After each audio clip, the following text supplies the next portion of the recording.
Welcome back and welcome to another movie reviews video. We had quite different opinions on today's review, and so that's why I decided to bring in a special guest today to give you two different sides.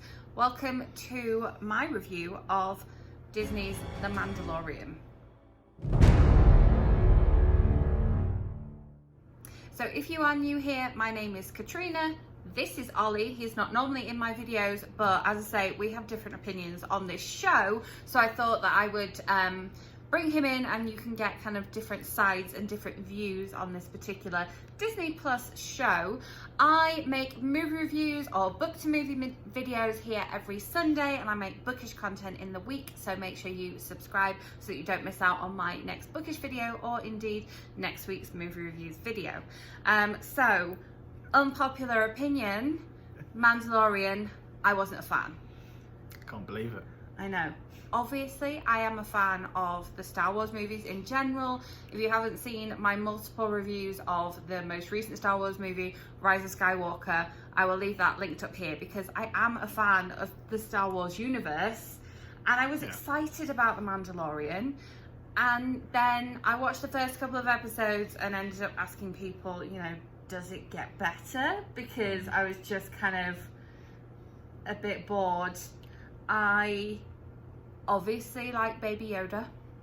I am obviously generally a fan of Jon Favreau's work, but for me this was just too slow and quite frankly a little bit boring. Whereas you are a fan. Yeah, I'd agree that it was quite slow. And generally I'm not a massive fan of a slow-paced TV show or film, whereas you are. Yeah, like it took a bit to get into it. Like there was a bit of action at the beginning, and then it's kind of quite storied. Yeah, see, I thought I would like the story. I thought I would like the fact that it's a series, because one of the things I really like about the most recent 3 Star Wars films is that there is a definite story there. You know, there's obviously a bit of romance, and it's very much storytelling and designed for a wider audience. And so I really thought I would be a fan of The Mandalorian because of the story. Yeah, it's quite straightforward. Each episode is very much, there's like a single event that's happening. It's not like a huge, really complicated thing to follow. And so the episodes have a very slow pace to them, as well as the whole series. The last couple of episodes I thought were stronger. I definitely enjoyed the last couple of episodes. They were more interesting. Particularly episode 7. I liked episode 7 a lot. I think a lot of it is like setting the background for second series and that kind of thing. Yeah, like I thought it was good, but it's quite different from the Star Wars films, because you don't have anything to really build upon unless you're just stealing directly from the films, and then it becomes probably a bit boring. I think maybe the reason that I did like episode 7 more than the other episodes is the fact that we kind of get to see a more Yoda side of Yoda. Obviously, the child, the baby. Yeah. Without giving any spoilers, always spoiler free. But I think because he's a little more like the Yoda I already know, I think that's why I liked episode 7 more. Yeah, no, I'd agree with that. The Mandalorian as a character, like, I don't have a problem with him, and I like seeing another character from that universe in a different setting, but I think it's the fact that, yeah, the story is quite straightforward, which I guess makes it a more family-oriented thing. I think it's probably easier to watch as a whole family on the sofa, which, you know, if you're looking for something right now to sit and watch with your whole family, then obviously I think this probably would be quite a good thing. I don't think you need to have knowledge of the Star Wars universe necessarily to watch it, and Yoda on his own is quite cute. Yeah, I think that because it's very cinematic, it works. Watching just a single episode, you know, if you're like, I don't really want to watch a whole film, you can watch an episode of The Mandalorian and it gives you that same thing, because it's kind of pacing is similar to a film because it's quite dragged out, drawn out.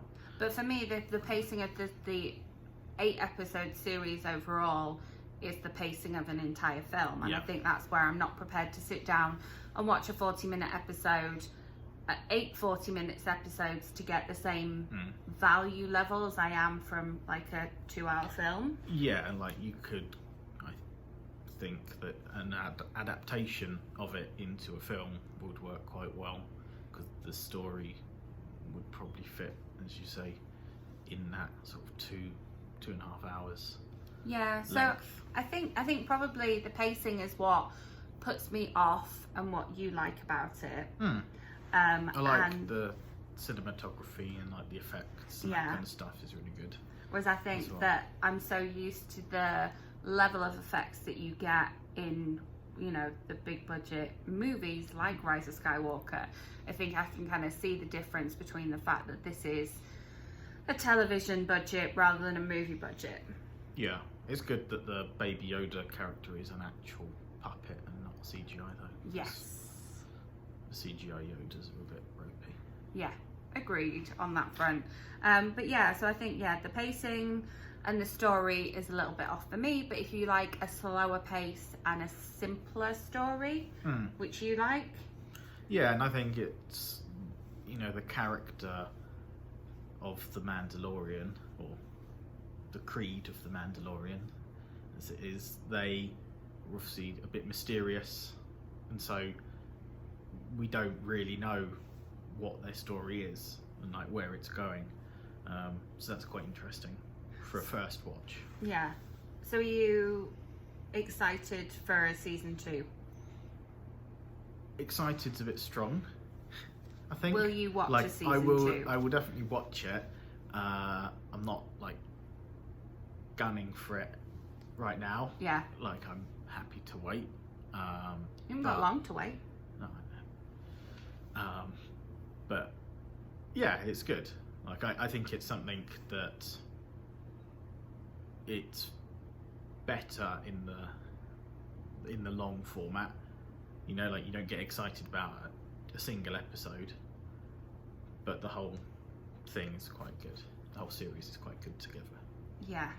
Interesting. I think, it's probably the fact that you have to kind of be in it for the long term that I don't like so much. But you said that you think the episodes stand alone on their own. I disagree. But that's why I decided that we should make this review together, because we do have different opinions. I think I could say that I'm not excited about watching a season 2. Will I watch it? Possibly. Am I kind of gunning for it? Am I looking forward to it? Not so much. I'd probably watch it to see where it goes. But it's not one that I am like, definitely recommending to you, whereas you have a recommendation right here. Yeah. So we've got a balanced TV show review today, something a little bit different since I can't, be going out to the cinema every week. So I hope you enjoyed. As always, if there are movies or shows you would like to hear my thoughts on next week's movie reviews, let me know in the comments. I am working on some of the comments that I've had from previous videos as for movies and shows you want to hear, and also book to movie adaptations. I am working on, I think, 3 of those right now, because obviously I need to read books before I can watch the movies. Thank you very much for watching. If you enjoyed, give this video a thumbs up. I will look forward to seeing what movies you want me to review here in coming videos in the comments. Make sure you subscribe so you don't miss my next bookish or movie related video, and I will see you with my next video. Thanks for watching.